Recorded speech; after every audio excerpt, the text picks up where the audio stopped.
Assalamualaikum warahmatullahi wabarakatuh.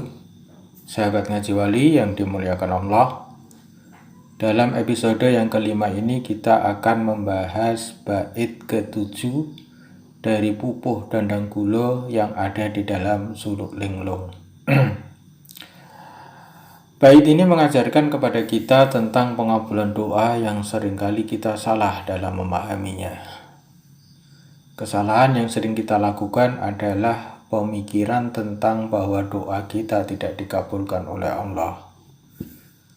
Padahal Allah lebih mengetahui apa yang kita butuhkan daripada apa yang kita minta. Oke sahabat sekalian, langsung saja kita mulai membaca bait yang ketujuh. Linglang linglung tan oleh ananagih ngrecek tanpa potang kang tinagih meneng bae panyata ora nyambut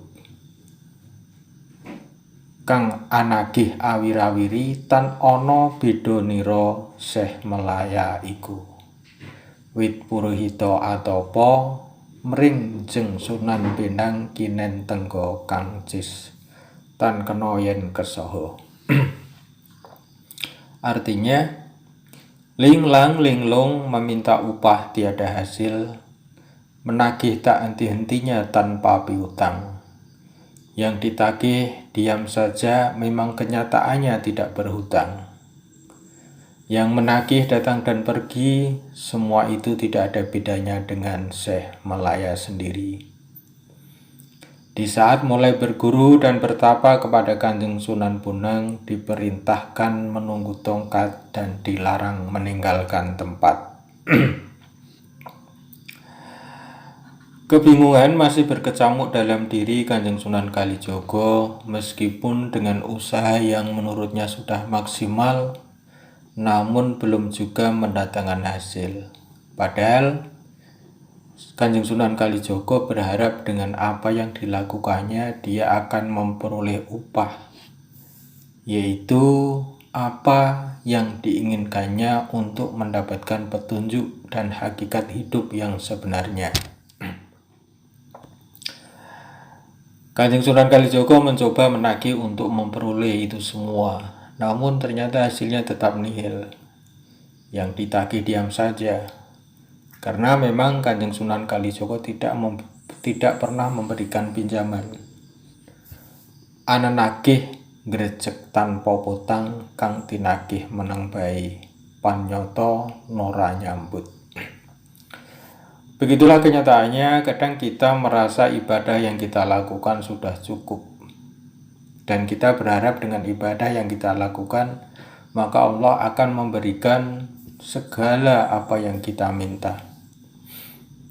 Namun kita merasa bahwa permintaan atau doa kita tersebut belum juga dikabulkan oleh Allah. Padahal sebenarnya Allah memiliki cara lain dalam mengabulkan doa kita.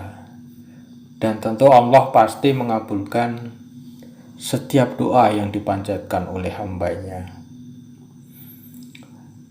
Disebutkan dalam Al-Quran surat Al-Ghafir ayat 60, wa qala rabbukum ud'uni astajib lakum innal ladzina yastakbiruna an ibadati sayadkhuluna jahannama dakhirin.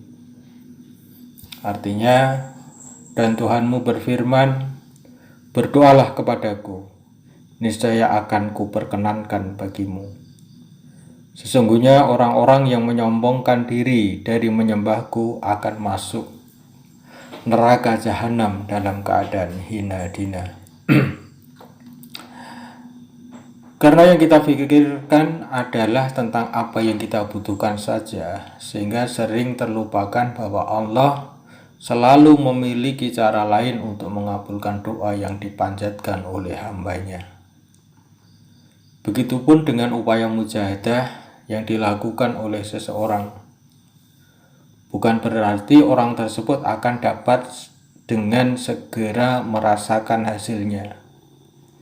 Bisa saja Allah belum memberikan hasil yang ingin dituju, karena Allah masih ingin melihat sejauh mana kita bersungguh-sungguh dalam upaya untuk mencapai hidayah, untuk mencapai apa yang kita inginkan. Apalagi jika baru memulai upaya mujahadah, ada banyak tahapan yang harus ditempuh dan semuanya membutuhkan kesabaran. Allah pasti memberikan pahala dari setiap proses yang dilalui.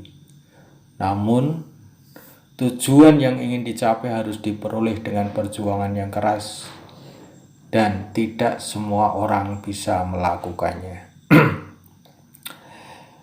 Akhirnya kita paham kenapa wali Allah tidak banyak.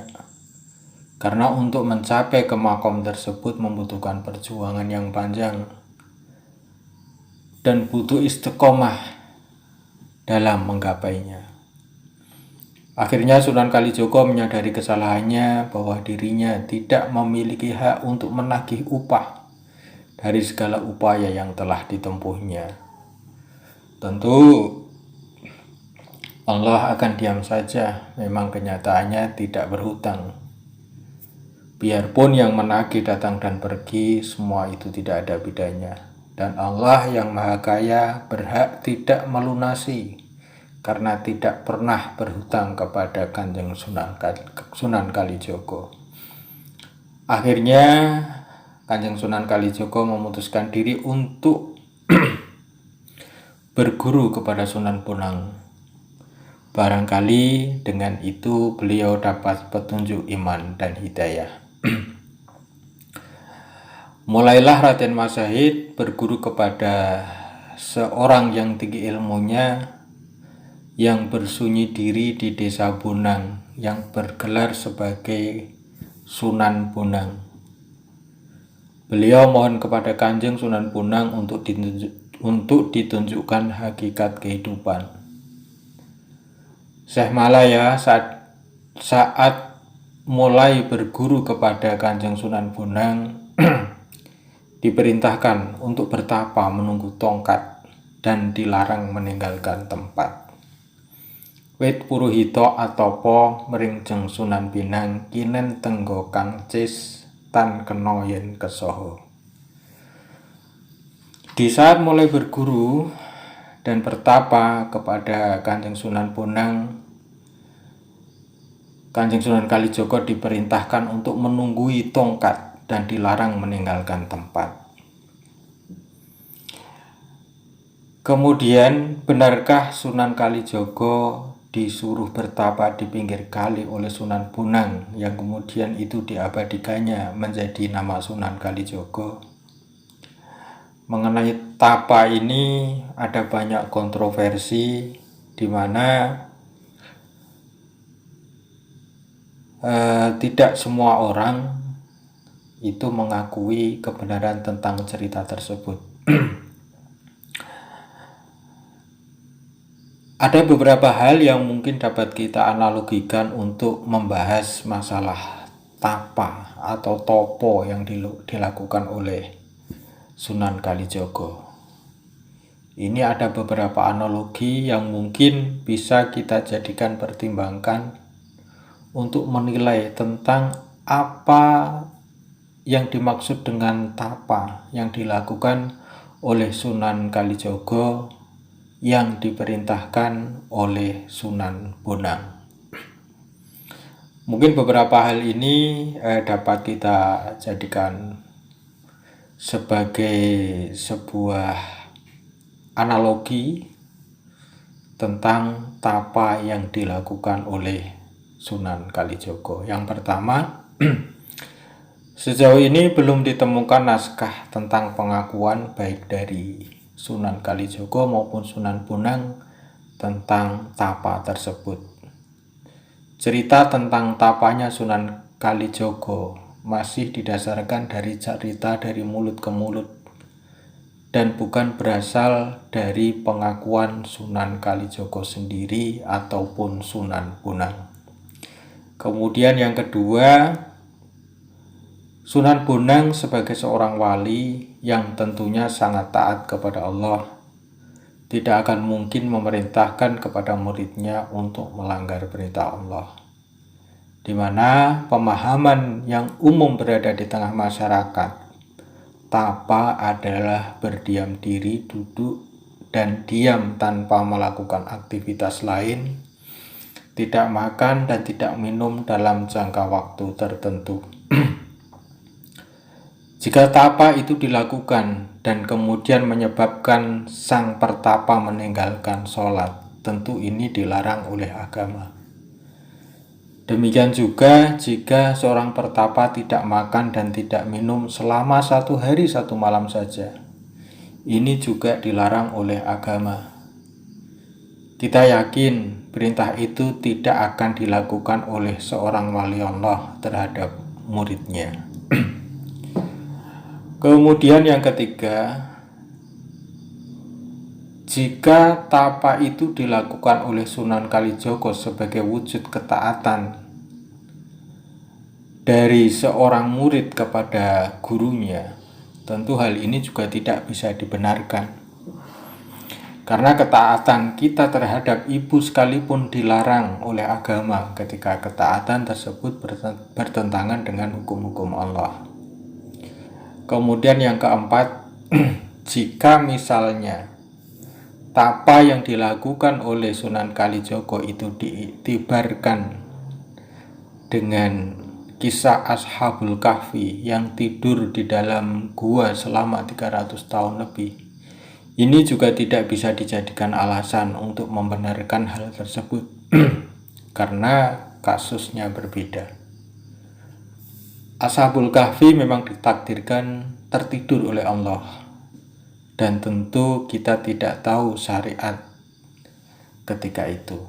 Sedangkan pada masalah Sunan Kalijogo diceritakan bahwa hal tersebut diperintahkan oleh Sunan Bonang, dan kita sudah maklum bersama bahwa Sunan Bonang menyebarkan syariat Islam yang tentu tidak mungkin baginya melakukan hal-hal yang bertentangan dengan syariat.